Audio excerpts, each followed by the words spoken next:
Good afternoon, everyone. This is Enrique of Spanish United. Today we have a very special guest. Would you be kind enough to introduce yourself to the audience? Yes, hi. My name is Ursula Trejo, and I reside out in the Boyle Heights area. I am an entrepreneur, self-employed artist, and I help the community with healing, different types of healing therapies and life coaching. Thank you for having me today. It's a pleasure, Ursula. Thank you.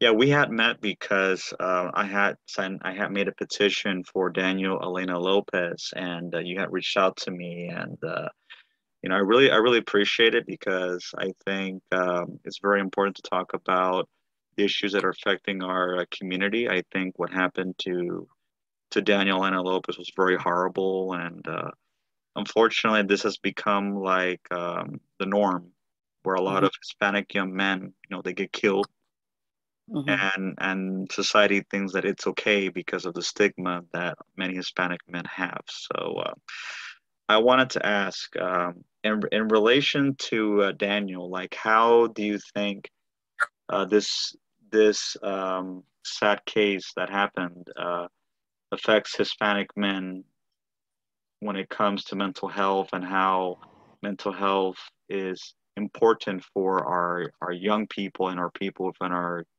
our community. Yes. Well, in the scenario with Danny and Daniel, what happened, you know, without touching bases and having these conversations, it just falls right into the same stigma that we're talking about, which happens to be where, the emotion, the root causes is not even an issue what they bring up. It's just, oh, he did this, look what he did on that video, that's horrible, he's terrible, he's wrong. But rather, as if he's not allowed to have a life story, just that incident. And that incident itself and how it affects us as a people and how it affects the men is that it just continues to silence the men, to not feel that they have a safe space to actually acknowledge that they're going through something, that they're going through pain or difficulties from past traumas. And I think with this situation, it allows us to start saying, hey, let's start having these roundtable conversations. Let's start working on as a unity, united one love is what I like to say, and creating and fostering grassroots programs that are organic, that are reaching out to our people, that are helping men and women, in all ages, meeting them where they're at, not making it so difficult for them to be able to find these resources, but then also the difficulty that it takes to even get into these types of resources of mental health care and what have you.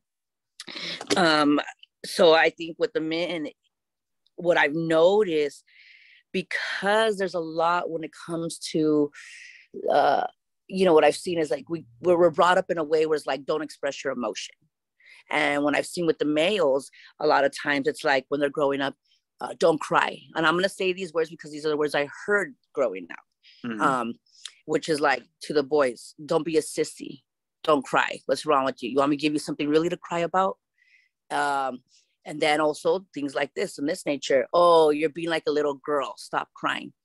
And it's like, whoa, wait a minute. So you're already from trained up from as a young boy in these types of cultures and society that you are not to express how you feel. You're just to do, and that's it. You're not supposed to uh, let people know that you're going through something hard. And if you are, you're just cast it down. Like, hey, shake it off, get over it, rub it off. You know what I mean? It's like, whoa. And I've seen that growing up, and I've seen how that causes struggles for the men. But it it caused them to like desensitize, to connect to the situation. And there's fear brought up in that because you get spanked, you get hit. That's the society my age, and I'm 39. So like in that time frame, and I still see it happen. I see people still use that types of verbiage towards the children, saying like, basically, suck it up. And when you hear these things, you're already telling the child stability, like, you're wrong for your feeling. You're wrong that you're hurting. And the person that's telling them and raising them or what have you, or their surrounding may not intentionally mean that, because they themselves may not have the information and education on knowing that it's okay to feel what you're feeling. It doesn't make you weak. And I understand this comes from a long stemming issue from ancestral traumas and what have you. But without going into all that right now, when I see that, and then you see the domino effect, because like myself, like as a little girl, hearing that being told to the boys around me, I thought, wow, being a little girl is a bad thing or what? Because they're telling him like, oh, you're being a little sissy, like a little girl. And I'm like, wait, I'm a girl. So what does that mean? It's about me. Am I automatically something wrong with me? You know? And then because I was a little bit tomboyish, and I wanted to be like, well, I don't want to come off as something that's negative, like bad, and what I'm thinking in my head, something bad. I'm a little kid, right? And if crying and expressing yourself like that is bad, then I want to be tough too. So I'm going to like be tough, you know? And because they're saying that being a little girl is a sissy, you know? Right. And so I'm like, well, I want to prove myself. And so now you see the chain effect where the boys being told that, now me as a little girl, and I've seen other little girls like that, well, like I want to prove myself too then, you know. But then that's the subconscious, you're growing up with thinking there's already something wrong with you, and that it's not okay to express what that is. And I see that vicious cycle, and we go up, you know, into these certain times in adolescence and then early 20s, and then we're surrounded by environments that are a bit harsh in certain areas, you know. And the harshness is the disconnection of emotion, that we're not allowed to show each other emotion. So then what you get is a lot of adolescents looking towards each other or other types of societal groups out there, whether it be gangs or what have you, for some kind of acceptance, some kind of nurture. And they're going to go to wherever it is they can get that nurture. And sometimes it leads to drugs, you know, and alcohol, whatever it is, to try to help yourself feel that you're accepted. Because if you don't have the structure of someone or a program helping you to understand you're worthy, it's normal what you're feeling. It's not wrong that you're sad right now. And those are the feelings of all these different emotions we get as a human that are not normalized in some of our cultures. And so therefore we think something's wrong with us when we're feeling down about something, like, oh no, like, oh, I'm terrible, like, look at me, what I'm going through. And it's like, no, okay, let's just meet you in that place where you're at. And I feel what happened with Danny is definitely an opportunity where we can open up this platform more and start really uniting and bridging the gaps to help provide this information that our people really do need. And they need to know that it's okay and it's safe to know these things. It's okay to acknowledge what you're going through. And the less we acknowledge it, you know, the more we're just putting ourselves in this place of being basically like a suffocating feeling, you know, because internally it's like we're suffocating ourselves. So I really think that this is an opportunity to help build more mental health programs. And even if it's going to take us providing like what I do on my own, or putting out our money to start creating these groups and or locations or whatever it is that we can do to meet out at the people where they're needing. But as we continue, I believe, to work on policies, work on changes of where is the funding really going and how is it working and how can we readjust these fundings, and also get training and mental health treatment. What would be really great, mental health treatment available for all for free, but also going into the legal aspect when it comes to law enforcement, requiring that they are to have mental health treatment, be under mental health care on a regular basis, having their weekly therapy that is not provided through the inside of LAPD, but you know, that way what we know is like there's no cover-ups or what have you, right. But that they're really getting true treatment. Because us as humans, we all have a mind, we have emotions, you know, we have sensories, and so we all have the possibility of triggering or reacting, officers included. And I'm talking all the way down to the judges. They could be having a bad day and that gets casted on to the people, Right. that bad day. And it's like, oh no, like, especially we have people going out there with weapons of destruction that can actually take people's lives. Like, that's crazy to think that they are not being tended to, because they too are humans, and I know they're going through their stuff. And I don't want to evilize anybody, but I do want to say is one thing is the system itself. Many of us are aware of certain things and structures that do, that are set up and built in a way that are very harmful to us as a people. Mm-hmm. But when we get into the mental health part of it, this part alone, I can simply just say we all need it, and it should be mandatory that law enforcement have mental health treatment, be under care regular basis. It's and then from there set up and design program where, okay, if they're showing certain signs of certain type of stress they're under, that they are required leave. And people may say, or the law enforcement may say, well, then what happens? We're going to have less out there on the beat. Well, maybe that's what we need. That's exactly is what the problem is less people out there triggered and stressed. Like, the officers are under stress too. They're humans. So when we get into that and people start being able to get that self-care more, the more they're able to build their self-worth, the more that we start seeing self-worth of each other.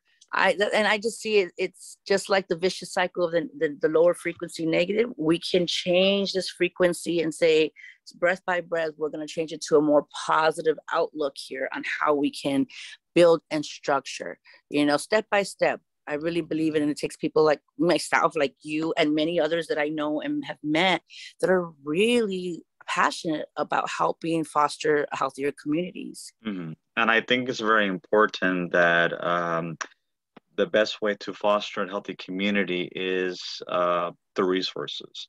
Like the reason why you Mm. see a lot of social issues within the Hispanic community, a lot of it has to do because they don't have the resources. Like, when people don't have the resources, even those that truly want to seek help, hey, I'm going through a problem, they don't have access to it. And even if the service is there, it's not affordable. So I think there needs to be come up with solutions to try to find ways to make mental health Mm-hmm. services either affordable or a low cost to the patient because unfortunately when people don't get treated they get worse, they act out, and then sadly tragedies happen. And I also believe that as far as law enforcement is concerned, I also believe that when it comes to like cases of when there's like a mental health crisis, I believe the police should go at least like with a mental health professional as well when they're called specifically, when someone is acting out, so Mm-hmm. that way they can try to diffuse the situation because, like you said, the authorities are not trained in mental health. They're just trained to enforce the law. A lot of them don't even know the law themselves per se, but they're just trained to enforce the law. That's pretty much what they're do. That's why they're called peacekeepers. But I believe that Right.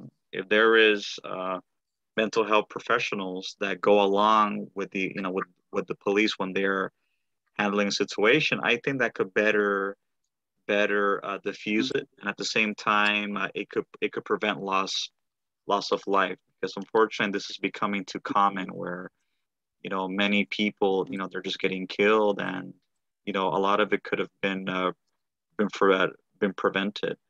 Another thing is that people within the Hispanic community, and again, they don't like to talk about their issues.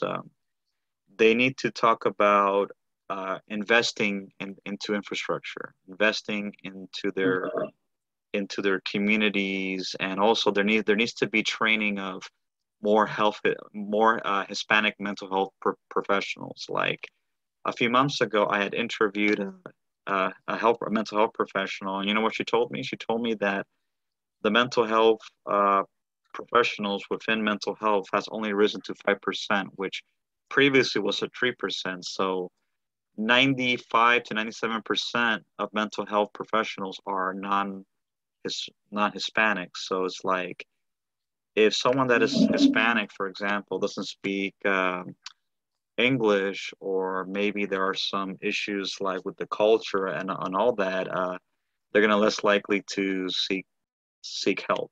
And I think that is something that is counterproductive, and that could also cause a lot of long-term damage. So I believe that if there are more Hispanics that are more involved in mental health, like, more psychologists, psychiatrists, professionals, I think that could help tremendously, because it's like Hispanics want to feel that they could relate to someone that they're talking to. Like they could talk to, let's say, a teacher at a school, for example, but if they don't feel any type of cultural connection with them whatsoever, it's like they're not gonna feel open on talking about issues that may concern them. And I believe that if we have more Hispanics that go into the mental health field, and also get training to deal with these cases, I think that could tremendously help decrease homicide among our people,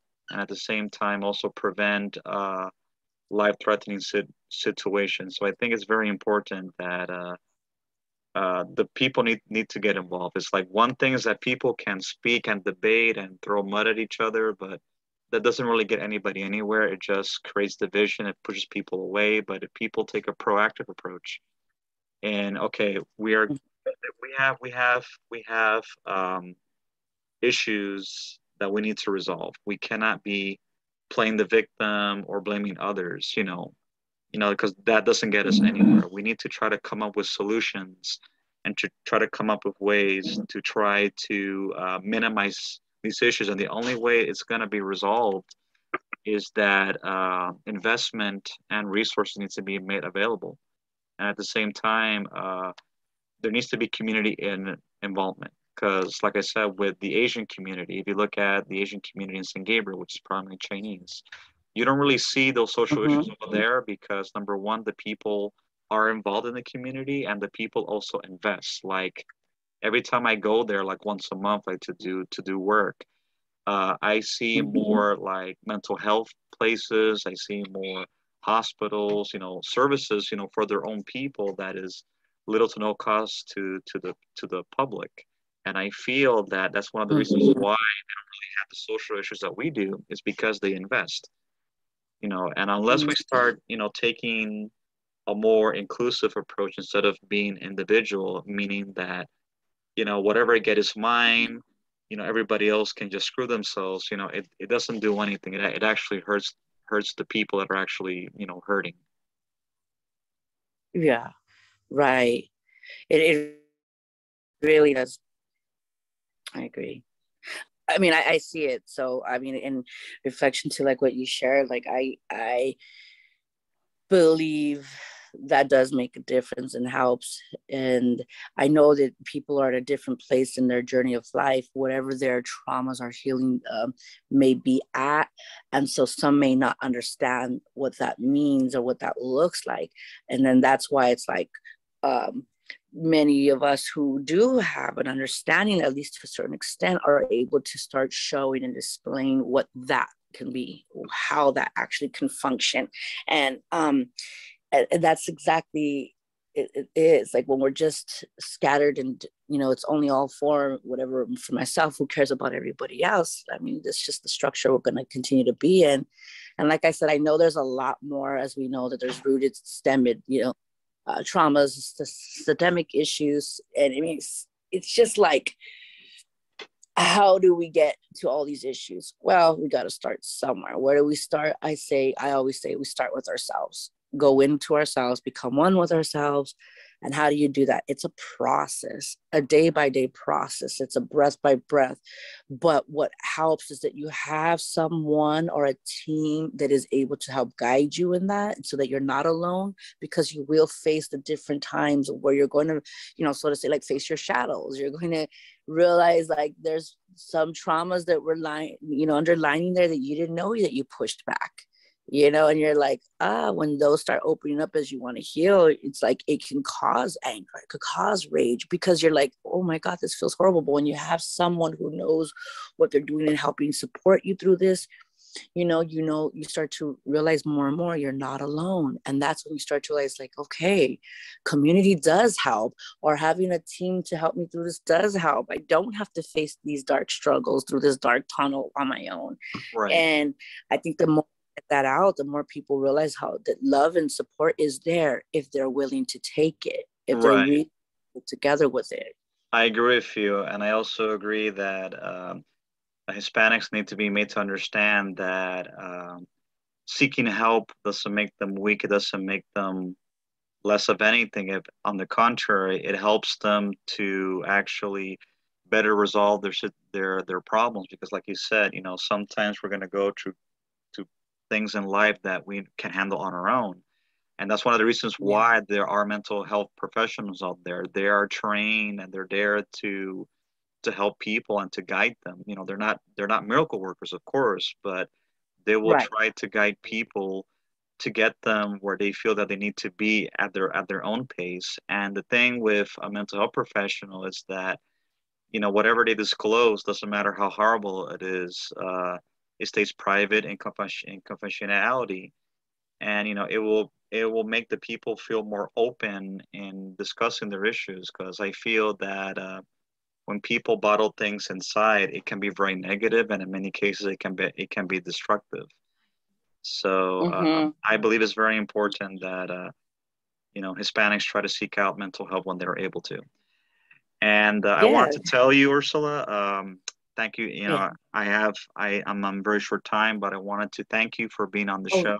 I truly appreciate it. And when I'm done, I will send you the link to the podcast, and you could share it with whoever you want it to be.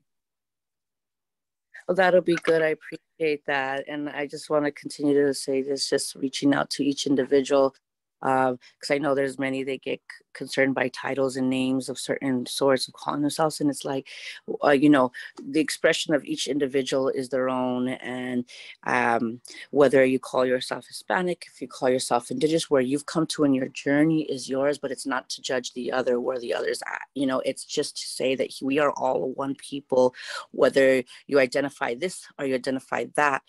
You know what I mean? And I say that in a way to reach as this recording for the sensitivity of the fact that I know that we're all in a different journey because of all the different folks I've worked with, and my love is for each and every one of them. And I myself, as an Indigenous person, don't identify with certain labels but do identify with the people, absolutely.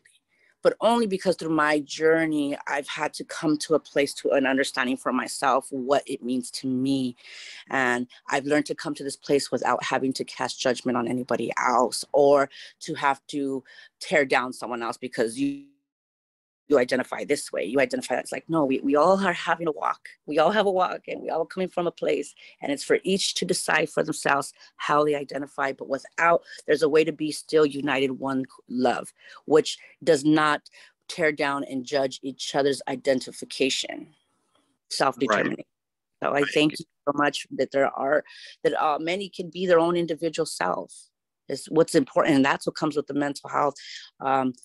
Is when you go through that process, is being able to come to that place that you are more than welcome as a human to identify best what feels right for you. And you no longer have to be what someone says you are, and you no longer have to enforce on someone else what you think they should be, but rather it's the harmony of being yourself. And that's beautiful in itself when you learn to take your own power back and have your own voice and not be judge, jury, and executor on someone else or their self. Right, I agree with you. And again, thank you so much for coming on the show, Ursula. I truly appreciate having you on the show. Thank you, Enrique. I really appreciate you having me, and we'll continue this fight together to help our people. Definitely. Have yourself a wonderful afternoon. Thank you too. Lovely. Bye-bye.